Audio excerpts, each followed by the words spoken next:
तो स्टूडेंट्स आज हम लोग बात कर रहे हैं माइट हैव मॉडल वर्ब की। Might have modal verb is used to express possibility in the past, यानी कि इसका इस्तेमाल किया जाता है टू एक्सप्रेस बयान करने के लिए पॉसिबिलिटी इम्कानियत इन द पास्ट गुजरे हुए वक्त में।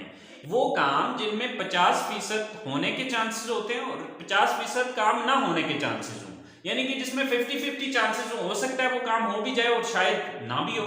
तो इन जुमलों की पहचान ये होती है, पॉसिबिलिटी वाले सेंटेंसेस की पहचान ये होती है कि उनमें शायद या हो सकता है जैसे अल्फाज आ रहे होते हैं, ठीक है।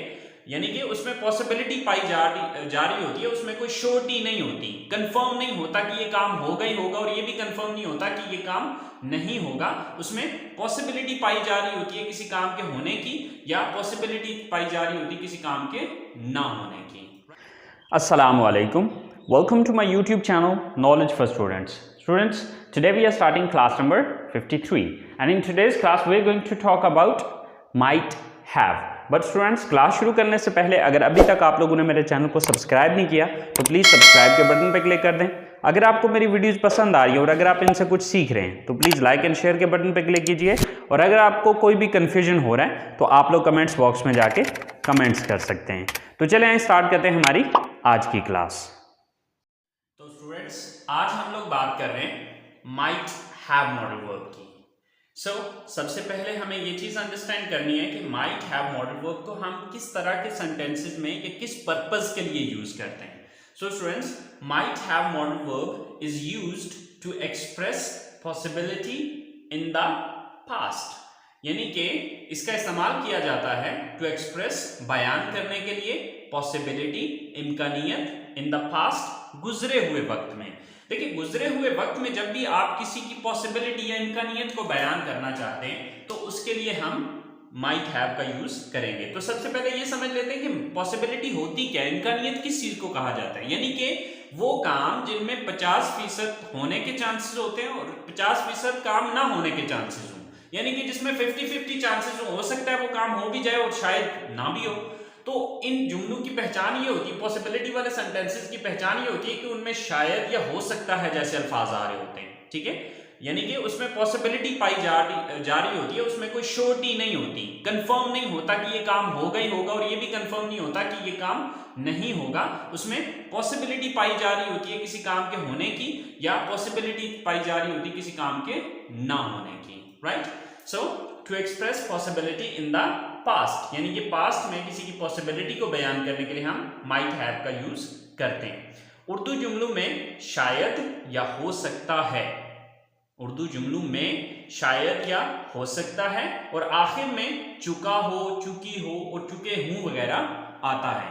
अच्छा, जरूरी नहीं है कि चुका हो, चुकी हो, चुके हूं ही आएगा, इसकी जगह पे ये भी आ सकता है अलिफ हो, ठीक है, या छोटी ए हो, बड़ी ए हूं, राइट। कैसे? मिसाल के तौर पे जैसे कि देखें किस तरह के सेंटेंसेस होंगे। शायद वो घर पहुंच चुका हो, जैसे कि लिखा हुआ है कि शायद वो घर पहुंच चुके हूं, ठीक है। अब इसी सेंटेंस को यूं भी बयान किया जा सकता है कि शायद वो घर पहुंच गए हूं, ठीक है। तो अब पहुंच गए हूं तो उसके एंड पे चुके हूं तो नहीं आ रहा, ठीक है। तो इसी तरह से हो सकता है वो अपना काम खत्म कर चुकी हो, इस सेंटेंस को हम यूं भी बोल सकते हैं कि हो सकता है उसने अपना काम खत्म कर लिया हो, राइट। तो इस सूरत में चुका है, चुकी है, चुके हैं जरूरी नहीं है, ठीक है। इसी तरह से शायद आलिया अपनी गलती मान चुकी हो, इस सेंटेंस को हम ऐसे भी बोल सकते हैं कि शायद आलिया ने अपनी गलती मान ली हो। तो देखेंगे इस सूरत में सेंटेंसेस का मतलब या सेंस जो निकलेगा, चाहे वो मैं चुका हो, चुकी हो, चुके हूं के सेंस में लेके जाऊं या अलिफ है अलिफ हो, छोटी ये हूं या फिर बड़ी ये हूं वगैरह आए, उस सूरत में सेंस या मतलब जो है वो एक ही निकल रहा होगा। देखिए, शायद वो घर पहुंच चुके हूं या शायद वो घर पहुंच गए हूं, बात तो एक ही है, मतलब तो एक ही है, ठीक है। तो इस तरह के जितने भी सेंटेंसेस होंगे उसके लिए हम माइट हैव का यूज करेंगे। आई होप सो आपको इसका पर्पस और इसकी जो आइडेंटिफिकेशन है या जो इसकी उर्दू जुमलों में पहचान होती है उसकी समझ आ गई होगी।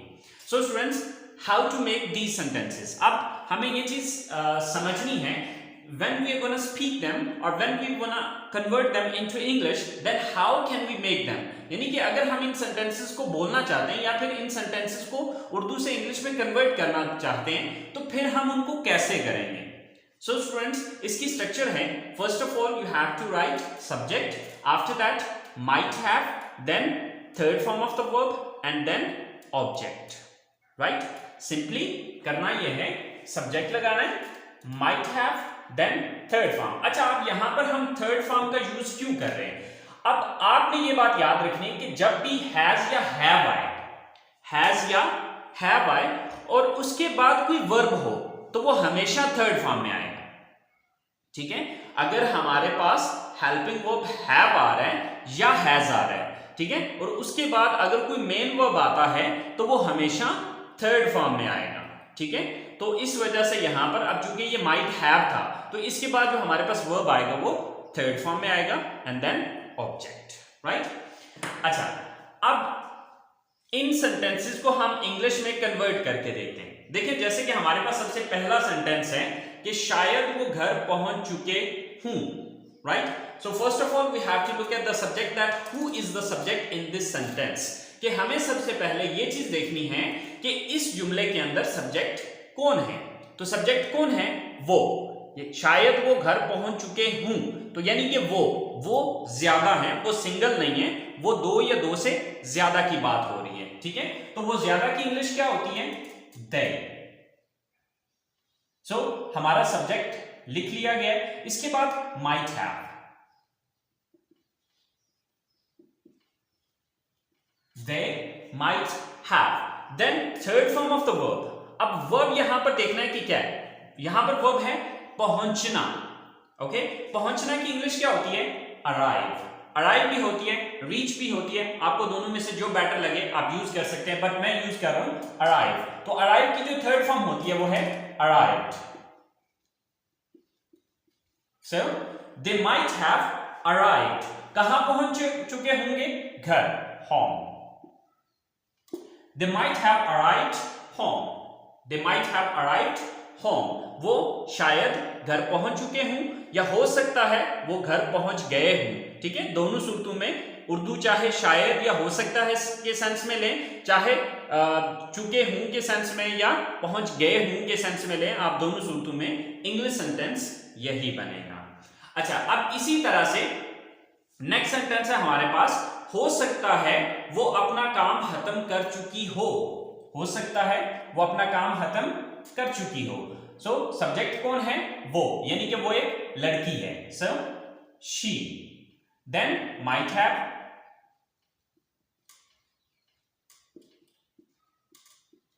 She might have. वर्ब क्या यहां पर? खत्म करना। तो खत्म करना की इंग्लिश एंड भी होती है, फिनिश भी होती है, तो मैं यहां पर फिनिश का वर्ड यूज कर रहा हूं, और फिनिश की थर्ड फॉर्म होती है finished. So she might have finished, she might have finished. क्या खत्म कर चुकी होगी? अपना काम। तो अब अपना की इंग्लिश डेफिनेटली, सब्जेक्ट को हम देखेंगे, सब्जेक्ट यहां पर क्या है? शी है, तो अपना की इंग्लिश यहां पर हर होगी। So she might have finished her, क्या? काम, work। तो काम की इंग्लिश क्या है? Work। So she might have finished her work। हो सकता है वो अपना काम खत्म कर चुकी हो या शायद उसने अपना काम खत्म कर लिया हो, दोनों सूरतों में इंग्लिश सेंटेंस यही बनेगा। And the last sentence is, शायद आलिया अपनी गलती मान चुकी हो। शायद आलिया अपनी गलती मान चुकी हो। सो फर्स्ट ऑफ ऑल सब्जेक्ट कौन है? आलिया। सर, अच्छा, आलिया की स्पेलिंग ALIA भी होते हैं, कुछ लोग ALIYA लिखते हैं। So it's depend on you, आप जो भी स्पेलिंग लिखना चाहें लिख सकते हैं। So Aliya, then might have,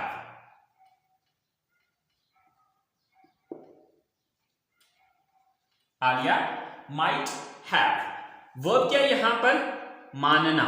तो मानना की इंग्लिश क्या होती है? एक्सेप्ट। तो इसकी थर्ड फॉर्म क्या है? Accepted. So Alia might have accepted, क्या मान चुकी होगी? ऑब्जेक्ट क्या है? अपनी गलती, हर mistake. So Alia might have accepted her mistake, शायद आलिया अपनी गलती मान चुकी हो, या हो सकता है आलिया ने अपनी गलती मान ली हो। अब दोनों सूरतों में जो हमारा इंग्लिश सेंटेंस बनेगा वो यही बनेगा। So students, this is the use of might have. These are its affirmative sentences और पॉजिटिव सेंटेंसेस, यानी कि हम इनको अफर्मेटिव सेंटेंसेस भी कहते हैं और इनको हम पॉजिटिव सेंटेंसेस भी कहते हैं। तो स्टूडेंट्स, मैंने सिर्फ 3 सेंटेंसेस बनाए, बट हजारों के हिसाब से सेंटेंसेस बनेंगे और तरीकाकार यही होगा। मेन चीज आपकी ये स्ट्रक्चर है। If you understand this structure then it's not difficult for you to make if you have the vocabulary. अगर आपके पास वोकैबुलरी है और आपको इस स्ट्रक्चर की समझ है तो ये हजारों सेंटेंसेस बनाना आपके लिए कोई प्रॉब्लम नहीं है। सो स्टूडेंट्स, अब हम बात करते हैं इसके नेगेटिव सेंटेंसेस की। So students, it's negatives are not difficult. इसके नेगेटिव्स बनाना या नेगेटिव बोलना कोई मुश्किल काम नहीं है। आपने सिंपली करना यह है कि यहां पर माइट के बाद नॉट का वर्ड यूज कर देना है। क्या करना है? माइट के बाद नॉट का वर्ड यूज कर देना है। तो क्या सेंटेंस हो जाएगा? सॉरी, स्ट्रक्चर इसकी क्या होगी? Subject plus might not have plus third form plus object. तो अब जैसे कि देखिए हमारे पास सेंटेंस है कि शायद वो घर पहुंच चुके हूं।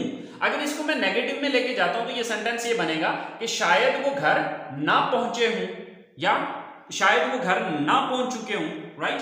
तो अब अगर इस तरह का सेंटेंस बनाना हो तो क्या होगा? She might not, sorry she तो नहीं है, they might not have arrived home. शायद वो घर ना पहुंचे हूं या हो सकता है वो घर ना पहुंचे हूं।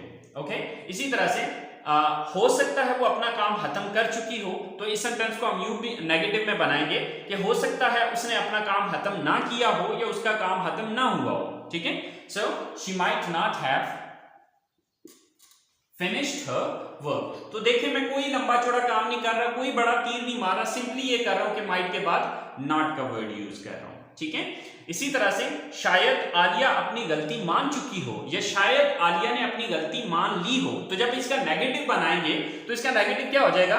हो सकता है आलिया ने अपनी गलती ना मानी हो या हो सकता है आलिया अपनी गलती ना मान चुकी हो, right? So Alia might not have accepted her mistakes. So students, ये है हमारा माइट हैव मॉडल वर्ब। इसके पॉजिटिव सेंटेंसेस और नेगेटिव सेंटेंसेस होते हैं, इसके इंटरगेटिव सेंटेंसेस नहीं होते।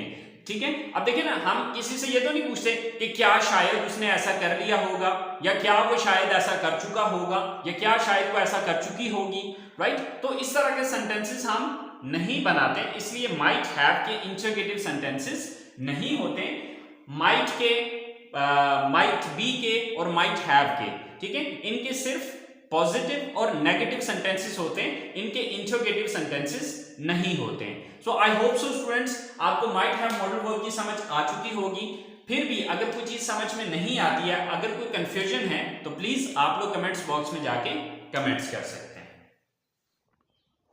स्टूडेंट्स, आप सबके साथ मैंने शेयर ये करना था कि मैंने अपना फेसबुक पेज अपडेट कर दिया है जो कि नॉलेज फॉर स्टूडेंट्स के नाम से। अब आपने उस पेज को फेसबुक पे किस तरह से सर्च करना है? सिंपली आपने फेसबुक को ओपन करना है। फेसबुक के राइट हैंड साइड पे आपको सर्च का ऑप्शन नज़र आ रहा होगा, वहाँ पे आपने क्लिक करना है और क्लिक करके आपने टाइप करना है नॉलेज फॉर स्टूडेंट्स, और ये आपने टाइप करना है विदाउट स्पेसिस और एंड पे आपने 1 टाइप करना है, नॉलेज फॉर स्टूडेंट्स 1। आपने इसको सर्च करना है। फेसबुक पेज है जो आपको सबसे टॉप पे पहला पेज नज़र आ रहा है नॉलेज फॉर स्टूडेंट्स के नाम से, ये मेरा फेसबुक पेज है। आपने इसको लाइक करना है और साथ ही आपने इसको फॉलो कर देना है। अब इसका बेनिफिट आपको क्या मिलेगा कि हम जब भी नेक्स्ट कोई भी वीडियो या पोस्ट अपलोड करेंगे फेसबुक के ऊपर, आपको उसका नोटिफिकेशन मिल जाएगा। अच्छा, अब आप सोच रहे होंगे कि sir knowledge for student page में और knowledge for student YouTube channel में क्या फ़र्क क्या है?